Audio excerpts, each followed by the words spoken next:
Hello बच्चों, welcome to my channel. आज हम आगे के एनसीईआरटी के क्वेश्चंस करेंगे इलेक्ट्रोकेमिस्ट्री के।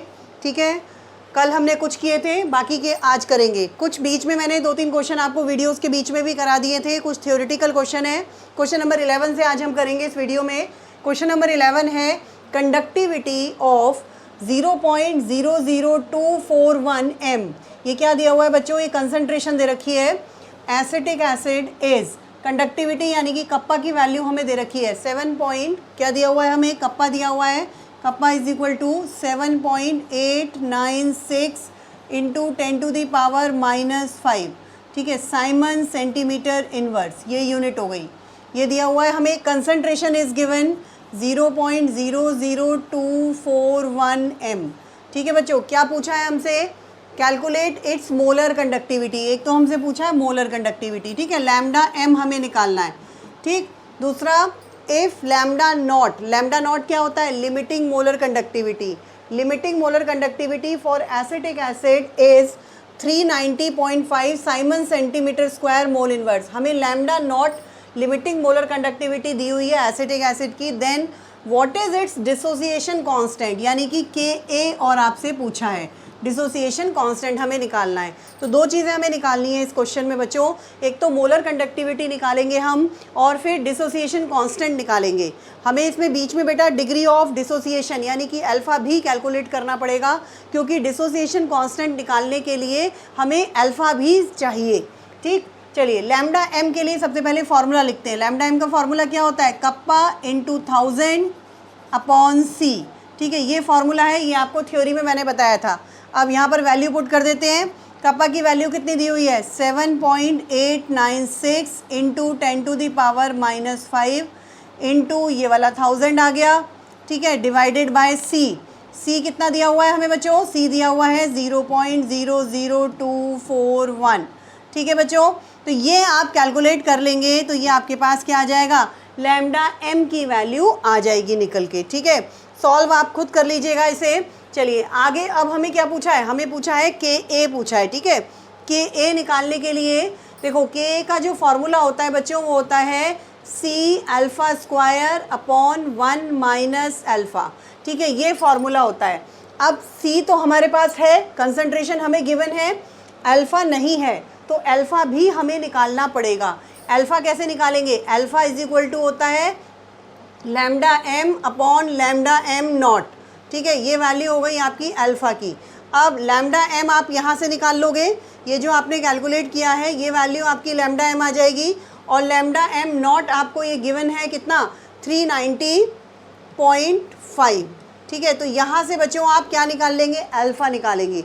यहाँ से अल्फ़ा निकालिएगा और फिर c और अल्फ़ा की वैल्यू आप इस एक्सप्रेशन में रखेंगे, तब आपके पास Ka यानी कि डिसोसिएशन कांस्टेंट की वैल्यू आ जाएगी। तो इस तरह से आप ये तीन चीज़ें इस क्वेश्चन में कैलकुलेट करेंगे। लैम्डा m निकालेंगे सबसे पहले, फिर अल्फ़ा निकालेंगे और फिर आप Ka यानी कि डिसोसिएशन कांस्टेंट कैलकुलेट करेंगे। ठीक है बच्चों, हो गया? समझ में आ गया होगा ये क्वेश्चन आपको कैसे करना है। चलिए आगे चलते हैं। Next question, question number 12। How much charge is required for the following reductions.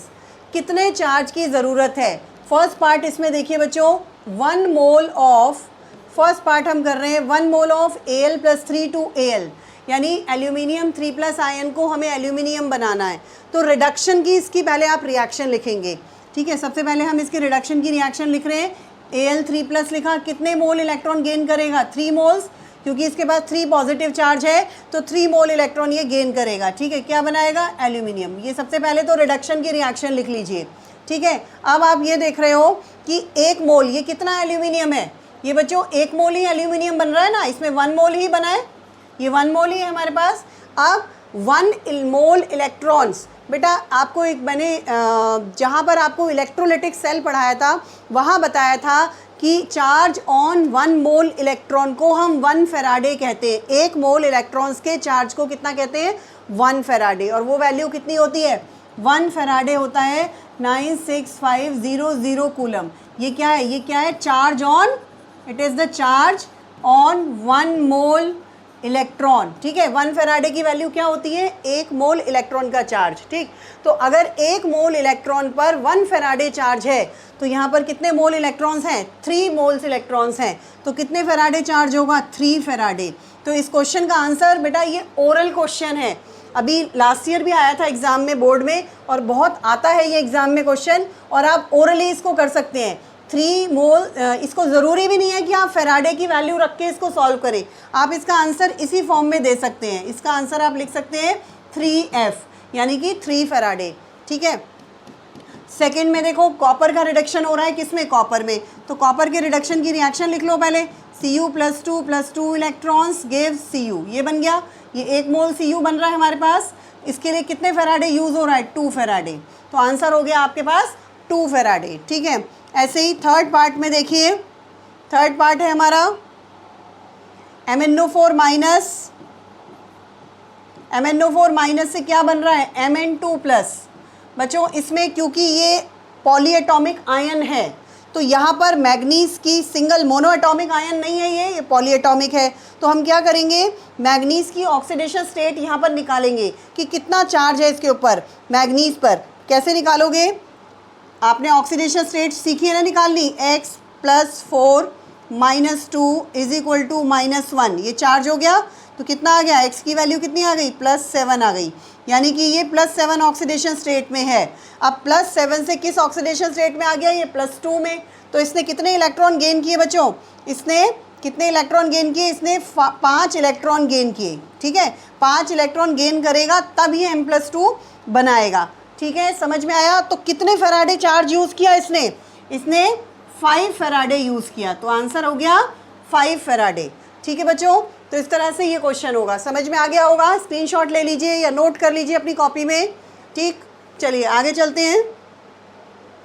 Next है, ये भी इसी तरह का क्वेश्चन है। अभी इससे पहले जो आपने क्वेश्चन किया उसमें मोल दिया हुआ था, यहाँ पे मास दिया हुआ है, बस यही डिफरेंस है, ठीक है। How much electricity in terms of Faraday is required to produce, इसमें भी वही पूछा है आपसे, इलेक्ट्रिसिटी पूछी है इन टर्म्स ऑफ फेराडे।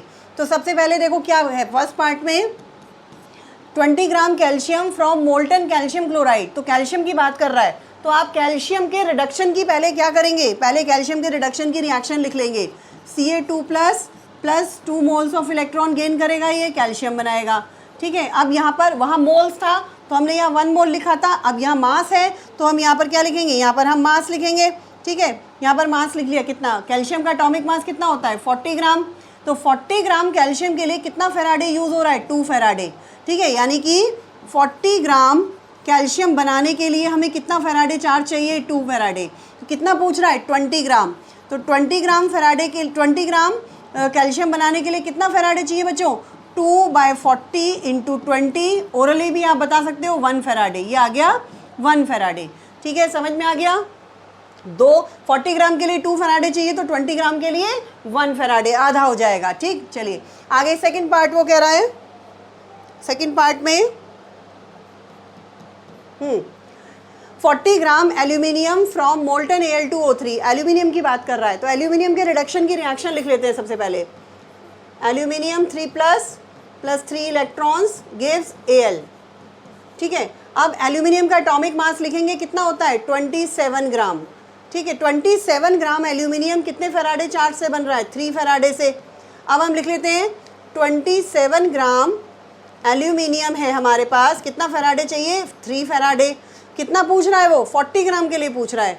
तो 40 ग्राम एल्यूमिनियम के लिए कितना फेराडे चार्ज चाहिए हमें, 3/27 × 40 फेराडे। तो ये आप सॉल्व कर लेंगे, ये आपके पास आंसर आ जाएगा, यूनिटरी मेथड से सॉल्व किया है, ठीक है बच्चों। समझ में आ गया होगा ये वाला क्वेश्चन। स्क्रीनशॉट ले लीजिए इसका या नोट कर लीजिए अपनी कॉपी में। चलें आगे, next question.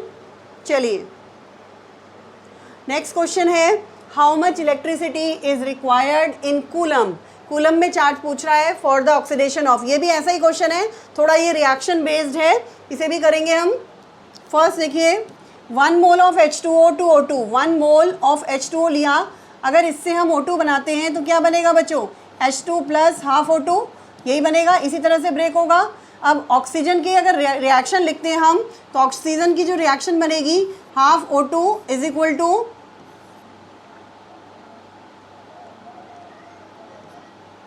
O minus plus electrons, ठीक है, ये बन जाएगा। एक सिंगल ऑक्सीजन एटम ले लिया,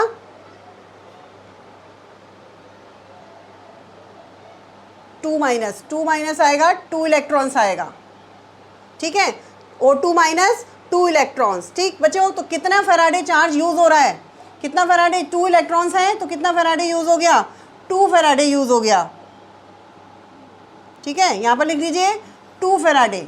तो 1 मोल वाटर को अगर हम ऑक्सीजन में ऑक्सीडाइज कर रहे हैं तो कितना फैराडे चार्ज यूज हो रहा है, 2 फैराडे यूज हो रहा है, ठीक है, तो आंसर हो गया आपका 2 फैराडे। ठीक है बच्चों, ऐसे ही यहाँ पर देखो सेकंड पार्ट, FeO में फेरस आयन है, F से क्या बना रहा है, Fe2O3 यानी कि फेरिक बना रहा है, फेरस से फेरिक बना रहा है। तो फेरस को फेरिक में करने के लिए देखो क्या होगा, फेरस है, इससे हमने क्या बनाया, फेरिक बनाया, ठीक है, तो कितना इलेक्ट्रॉन का ट्रांसफर है, 1 इलेक्ट्रॉन का, तो 1 फैराडे। तो आंसर क्या आ गया, आंसर आ गया हमारे पास 1 फैराडे। 1 मोल इलेक्ट्रॉन का ट्रांसफर है तो यहाँ पर आंसर आ जाएगा आपका 1 फैराडे। ठीक, तो ये क्वेश्चन हो गया, रिएक्शन बेस्ड क्वेश्चन था, तो इसमें थोड़ा आपको रिएक्शन पता होनी चाहिए। चलिए आगे चलिए, next question. 3 electrolytic cells, 3 electrolytic cell हैं बच्चों, ABC कंटेनिंग सोल्यूशन ऑफ, उन तीनों इलेक्ट्रोलिटिक सेल में 3 सोल्यूशन है, जिंक सल्फेट है, एक तो जिंक सल्फेट है, AgNO3 सिल्वर नाइट्रेट है और कॉपर सल्फेट है। ठीक, अच्छा, कनेक्टेड इन सीरीज, तीनों को सीरीज में कनेक्ट कर रखा है। अ स्टीडी करंट ऑफ, देखो सीरीज में कनेक्टेड है, इसका मतलब तीनों में सेम करंट पास होगा, ठीक है, स्टीडी करंट ऑफ 1.5 एम्पियर, कितना करंट पास किया है, आई की वैल्यू आपको दी हुई है 1.5 एम्पियर, ठीक है, was pass through them until 1.45 gram of silver, silver का मास दिया हुआ है आपको, कितना डिपॉजिट हुआ है 1.45 ग्राम, ठीक है, deposited at the cathode of cell B, how long did the current flow, एक तो आपसे टाइम पूछा है इसमें, ठीक है, and what mass of copper and zinc were deposited, आपसे मास पूछा है कॉपर का और मास पूछा है जिंक का, ठीक है बच्चों, ये पूछा है। सबसे पहले क्योंकि मास हमें सिल्वर का दे रखा है, तो हम पहले जो इलेक्ट्रोलिटिक सेल्स आपको पढ़ाया था, मैंने फैराडे लॉज पढ़ाया था, वहाँ पर एक फार्मूला बताया था बच्चों, ठीक है, मास डिपॉजिटेड निकालने के लिए ये फार्मूला आपने पढ़ा था, W = atomic mass upon NF I/T, ये फार्मूला हमने पढ़ा था, ठीक है, इसी पर हम न्यूमेरिकल करेंगे। सिल्वर के लिए पहले अप्लाई करते हैं, सिल्वर का मास हमें दिया हुआ है 1.45, यहाँ रखा हमने, एटॉमिक मास सिल्वर का होता है 108 ग्राम, N number of electron transferred, silver पर कितना चार्ज होता है, +1 चार्ज होता है, तो 1 इलेक्ट्रॉन का ट्रांसफ़र होगा, तो N की वैल्यू 1 हो गई, 96500, फैराडे की वैल्यू रख दी हमने, I करंट हमें कितना दिया हुआ है 1.5 एम्पियर, तो यहाँ 1.5 रख दिया इंटू T, तो यहाँ से आपके पास T कैलकुलेट होकर आ जाएगा। ये जो T आएगा ये बच्चों सेकंड में आएगा, इसे कैलकुलेट कर लेते हैं, ठीक है, इसे हम कैलकुलेट कर लेते हैं, 1.45 इंटू 96500, ये आ गया, इन दोनों का मल्टीप्लिकेशन आ गया, और इसे डिवाइड करेंगे, फिर divide by 108 and divide by 1.5, ये आ जाएगा आपके पास बच्चों, सॉल्व करके टाइम आ जाएगा 863.73 सेकेंड्स, ठीक है, ये आपके पास सेकेंड्स में टाइम आ गया। अब सिल्वर से आपने एक आंसर तो आ गया, how long did the current flow पूछा था आपसे, टाइम पूछा था, टाइम निकाल लिया हमने। अब क्या पूछा है, कॉपर का मास बताओ कितना डिपॉजिट होगा और जिंक का मास बताओ कितना डिपॉजिट होगा। तो कॉपर के लिए और जिंक के लिए फॉर्मूला लगाते हैं। सबसे पहले कॉपर के लिए लगा रही हूँ मैं, W कॉपर के लिए = M, कॉपर का एटॉमिक मास ले लिया 63.5 अपॉन N की वैल्यू, कॉपर पर कितना चार्ज होता है 2 पॉजिटिव, तो N की वैल्यू हो गई 2 इंटू F, फैराडे कांस्टेंट हो गया 96500 इंटू I/T, I की वैल्यू क्या रखी है बच्चों, I की वैल्यू है 1.5 और T आपने निकाला है 863.73, ठीक है, और बिल्कुल इसी तरीके से आप जिंक के लिए भी कैलकुलेट कर लेंगे, जिंक के लिए भी इसी तरीके से निकालना, एटॉमिक मास रखना जिंक का अपॉन में 2 आएगा, जिंक पर भी 2 पॉजिटिव चार्ज होता है, 96500 I इंटू टी। तो इस तरह से आप दोनों के एटॉमिक मासेस निकाल सकते हो। ठीक है बच्चों, समझ आ गया होगा ये क्वेश्चन आपको। डायरेक्ट फार्मूला बेस्ड क्वेश्चन है, फार्मूला लिखना है। ये वाला फार्मूला जो है ना बच्चों, ये बहुत इंपॉर्टेंट है, ये वाला फार्मूला बहुत इंपॉर्टेंट है। इस फार्मूले से इस तरह के कितने कैसे भी क्वेश्चन हो वो हो जाते हैं। ठीक है, चलिए आगे चलते हैं। नेक्स्ट है question, using the standard electrode potentials predict if the reaction between the following is feasible. इस क्वेश्चन में ये पूछा है हमसे कि ये जो रिएक्शन दे रखी है जैसे Fe3+ एंड I-, इनके बीच में जब हम रिएक्शन कराते हैं तो क्या ये रिएक्शन फीजिबल है, होगी या नहीं होगी। ठीक है, तो हम कैसे बताएंगे, हम इनका E0 सेल निकालेंगे। E0 सेल कैसे निकालते हैं, E0 cathode minus E0 anode, ये फॉर्मूला होता है हमारे पास, उससे हम E0 सेल निकालेंगे। बच्चों अगर E0 सेल की वैल्यू पॉजिटिव आती है, ठीक है, अगर E0 सेल की वैल्यू पॉजिटिव आती है तब रिएक्शन फीजिबल होती है, और अगर नेगेटिव आती है E0 सेल की वैल्यू तब रिएक्शन नॉट फीजिबल है। तो हमें सिंपली क्या करना है, हमें बस E0 की वैल्यू निकाल के दिखानी है और कुछ नहीं करना। मैं एक पार्ट आपको यहाँ पर दिखा रही हूँ। देखो फर्स्ट वाला ले लेते हैं बच्चों, पहले फर्स्ट पार्ट Fe। सबसे पहले क्या करोगे, रिएक्शन लिखना। जैसे Fe3+ है, Fe3+ प्लस I-, ठीक है, ये रिएक्शन होगी। इससे क्या बनेगा, Fe3+ किस में कन्वर्ट होगा, Fe2+ में, ठीक है, प्लस I2 में, हाफ I2 ले लिया, ये बन गया।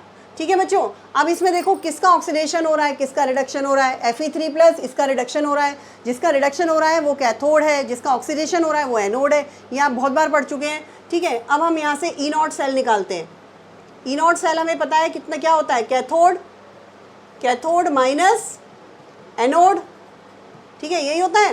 कैथोड हमारा कौन सा है इसमें, कैथोड हमारा है इसमें बच्चों, कैथोड क्या है, कैथोड पर रिडक्शन होता है। रिडक्शन किसका हो रहा है, आयरन का हो रहा है, +3 से +2 बन रहा है। तो यहाँ पर देखो आयरन के लिए वैल्यू दे रखी है, E0 की वैल्यू दे रखी है, आयरन की वैल्यू कितनी है 0.77, तो ये आ गया 0.77 कैथोड माइनस, एनोड क्या है I-, के लिए देखो ये वैल्यू दी हुई है 0.541, तो यहाँ रखा हमने 0.541। ठीक है, तो यहाँ पे डिफरेंस हम निकालेंगे, डिफरेंस निकाल लेते हैं।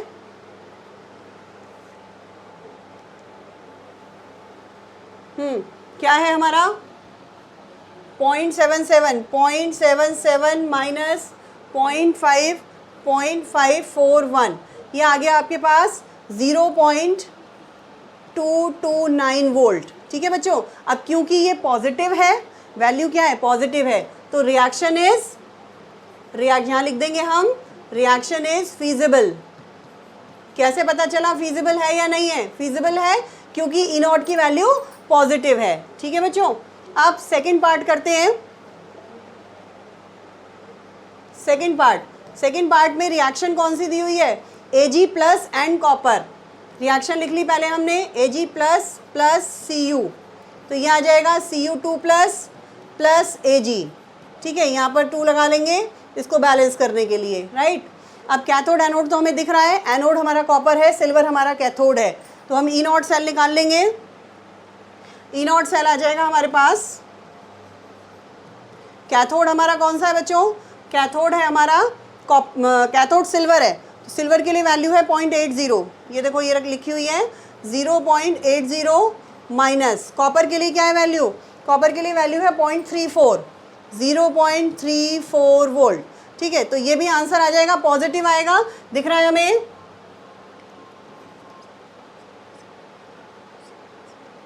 .46 वोल्ट, ये भी पॉजिटिव आ गया। तो रिएक्शन कैसी हो गई बच्चों, रिएक्शन इज फीजिबल। ठीक है, जब E0 पॉजिटिव आएगा रिएक्शन फीजिबल हो जाएगी। चलिए अब थर्ड पार्ट देखते हैं बच्चों।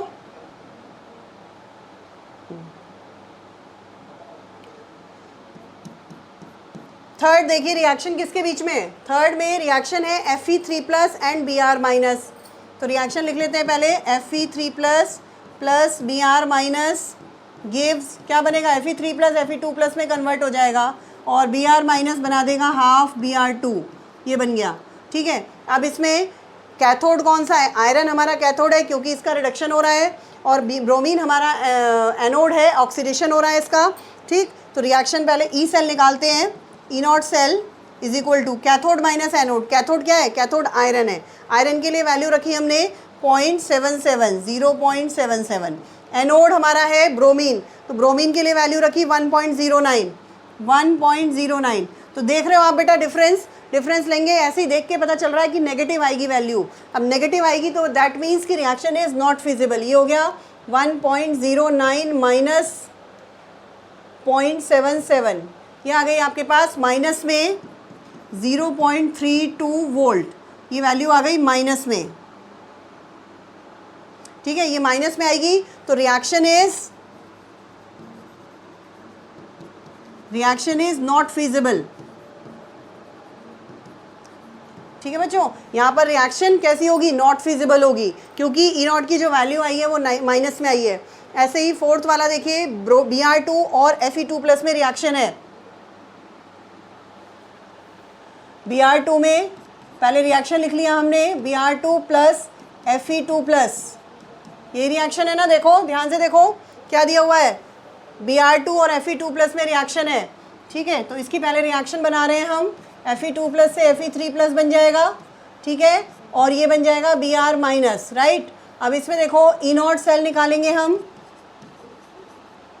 कैथोड एनोड दिख रहा है आपको, ये आपका आयरन ऑक्सीडाइज हो रहा है, तो इसका मतलब ये तो एनोड है, और ये रिड्यूस हो रहा है ब्रोमीन, तो ये आपका क्या है, ये कैथोड है। तो ब्रोमीन का देखो कितना है वैल्यू, ब्रोमीन के लिए वैल्यू आपको दी हुई है 1.09, ब्रोमीन के लिए यहाँ वैल्यू लिख लेते हैं 1.09 माइनस, इसके बाद क्या है आयरन, आयरन के लिए वैल्यू है आपके पास, Fe के लिए वैल्यू है 0.77,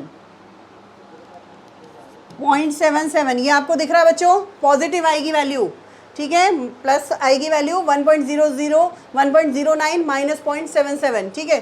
तो ये रिएक्शन कैसी हो गई, रिएक्शन इज फीजिबल।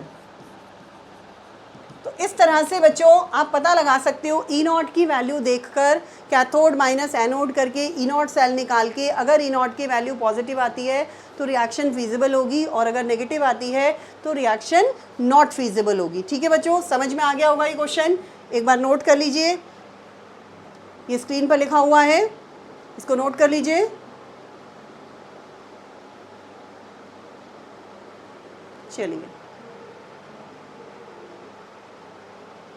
चलिए predict the product of electrolysis in each of the following. इसमें हमें प्रोडक्ट ऑफ इलेक्ट्रोलिसिस एक अलग से हमने टॉपिक भी पढ़ा था, जब हमने थ्योरी पढ़ी थी तो उसमें मैंने एक वीडियो में आपको प्रोडक्ट ऑफ इलेक्ट्रोलिसिस बताया है कि कैथोड पर क्या प्रोडक्ट बनेगा, एनोड पर क्या प्रोडक्ट बनेगा, वही इस क्वेश्चन में पूछा हुआ है। मैं एक आपको समझा देती हूँ, उसके बाद के फिर प्रोडक्ट्स आप अपने आप भी कर सकते हो। देखो फर्स्ट पार्ट ले लेते हैं हम, aqueous solution of AgNO3 with silver electrode. Silver electrodes हैं यानी कि रिएक्टिव इलेक्ट्रोड है, सिल्वर इलेक्ट्रोड का मतलब रिएक्टिव इलेक्ट्रोड है, रिएक्शन में पार्टिसिपेट कर सकता है, ठीक है। चलिए कैथोड पे देखो, इसमें पॉसिबल रिएक्शन क्या हो सकती है, कैथोड पर एक तो सिल्वर आयन जाएगा, सिल्वर आयन इस तरह से आयनाइज होगा, ये सिल्वर आयन गया, सिल्वर बना, या एक्वस है तो वाटर से हमें हाइड्रोजन आयन मिल सकता है, हाइड्रोजन जा सकता है, तो सिल्वर या हाइड्रोजन दोनों में से क्या बनेगा बच्चों, एट कैथोड। ये वहाँ भी मैंने आपको बताया था, मैं फिर से बता देती हूँ आपको, at cathode reaction with higher value of E0, ठीक है। कैथोड पर हायर वैल्यू ऑफ E0 वाली रिएक्शन प्रेफर होती है, इज प्रेफर्ड। तो सीधा सीधा है, हमें E0 की वैल्यू देखो, इसके लिए प्लस 0.80 है, इसके लिए 0.0 वोल्ट है, तो हायर वैल्यू किसके लिए, सिल्वर के लिए है, ठीक है। तो सिल्वर का रिडक्शन पोटेंशियल ज़्यादा है, इसलिए ये रिएक्शन ज़्यादा फीजिबल होगी, ज़्यादा आराम से होगी, ठीक है, इसलिए सिल्वर हमें कैथोड पर मिलेगा। इसमें क्या मिलेगा हमें कैथोड पर हमें सिल्वर मिलेगा, ठीक है। चलिए एनोड पर देखिए, एनोड पर ये दो रिएक्शन पॉसिबल है। एनोड किसका बना हुआ है, सिल्वर का बना हुआ है इलेक्ट्रोड, तो सिल्वर भी डिसॉल्व हो सकता है, सिल्वर ऑक्सीडाइज हो, सिल्वर आयन बने और वो सॉल्यूशन में चला जाए, या हमें वाटर से ऑक्सीजन मिल जाए, ठीक है, दोनों हो सकती हैं। लेकिन एनोड पर, एट एनोड पर क्या होता है, the reaction with lower value of E not is preferred, ये याद रखना है बस आपको, इसी से पता चल जाएगा आपको, ठीक है। Lower value of E not is preferred, तो लोअर वैल्यू आप देख रहे हो बच्चों यहाँ पर ई नॉट की वैल्यू, इसके लिए ई नॉट लिखा हुआ है, इसके लिए ई नॉट लिखा हुआ है, ये वैल्यू पॉजिटिव है, ठीक है, और ये वैल्यू -0.80 है, तो ये कम है, तो लोअर वैल्यू वाला प्रेफर होगा, यानी कि ये वाली रिएक्शन प्रेफर होगी, यानी कि एट एनोड क्या होगा, सिल्वर एटम्स, जो इलेक्ट्रोड के जो सिल्वर एटम्स हैं वो ऑक्सीडाइज होंगे, सिल्वर आयन बनाएंगे और वो सॉल्यूशन में डिसॉल्व होंगे। तो एट एनोड क्या होगा, यहाँ पर देखो एट कैथोड, यहाँ पर कैथोड पर तो हमें मिलेगा सिल्वर, ठीक है, और एनोड पर क्या होगा बच्चों, silver atoms oxidise to form silver ion, ठीक है, विच डिजॉल्व इन सोल्यूशन, वो कहाँ चले जाएंगे, डिजॉल्व इन सोल्यूशन, वो सोल्यूशन में डिजॉल्व हो जाएंगे, ठीक है। ये रिएक्शन एनोड पर होगी, समझ में आया बच्चों। बाकी का देखो second part, aqueous solution of silver nitrate and platinum electrode. अब तीनों पार्ट्स में देखो प्लैटिनम के इलेक्ट्रोड्स हैं, प्लैटिनम का इलेक्ट्रोड इनर्ट होता है, मतलब it doesn't take part in the reaction में पार्टिसिपेट नहीं करेगा, ठीक है। तो इसमें देखो मैंने यहाँ पर लिख रखा है सिल्वर नाइट्रेट का, जब आप silver aqueous solution of silver nitrate को ऑक्सीडाइज, इसमें प्लैटिनम इलेक्ट्रोड का कोई रोल नहीं रहेगा, ठीक है। तो यहाँ पर देखो कैथोड पे तो वही मिलेगा, सिल्वर ही मिलेगा ई नॉट की वजह से, और एनोड पर यहाँ पर हमें ऑक्सीजन मिल जाएगा, क्योंकि जो इलेक्ट्रोड है वो इनर्ट है, तो अब हमें वाटर की वजह से एनोड पर हमें क्या मिलेगा, वही ई नॉट के बेसिस पर हमने पता लगाया है, ऑक्सीजन मिलेगा। दूसरे में देखो नेक्स्ट पार्ट क्या है, नेक्स्ट पार्ट है डाइल्यूट सॉल्यूशन ऑफ H2SO4। ये आपको मैंने थ्योरी में भी डिस्कस किया था बच्चों, जब थ्योरी में प्रोडक्ट ऑफ इलेक्ट्रोलिसिस पढ़ाया था, वहाँ भी आपको डाइल्यूट H2SO4 के बारे में बताया था कि कैथोड पे हाइड्रोजन बनती है और एनोड पे ऑक्सीजन बनती है इसमें, ठीक है। कैथोड पर हाइड्रोजन बनेगी और एनोड पर ऑक्सीजन बनेगी, ठीक। ऐसे ही फोर्थ पार्ट देखो, aqueous solution of copper chloride, इसमें दो ही आयनिक स्पीशीज है, कॉपर आयन और क्लोराइड आयन, तो कैथोड पर कॉपर बनेगा और एनोड पर क्लोरीन बनेगी, कैथोड पर कॉपर और एनोड पर क्लोरीन। तो ये प्रोडक्ट्स आप नोट कर लीजिए, ये क्वेश्चन हो गया आपका। चैप्टर भी कंप्लीट हो गया, चैप्टर की एक्सरसाइज भी हमने कंप्लीट कर ली है आज बच्चों। सारी एक्सरसाइज आप एक बार मेरी वीडियो देखकर क्वेश्चन करिए, उसके बाद अपने आप भी करके देखिए, अपने आप जितनी बार आप क्वेश्चंस की प्रैक्टिस करेंगे उतना अच्छा कमांड हो जाएगा आपका क्वेश्चंस पर, ठीक है बच्चों। Thank you so much for watching.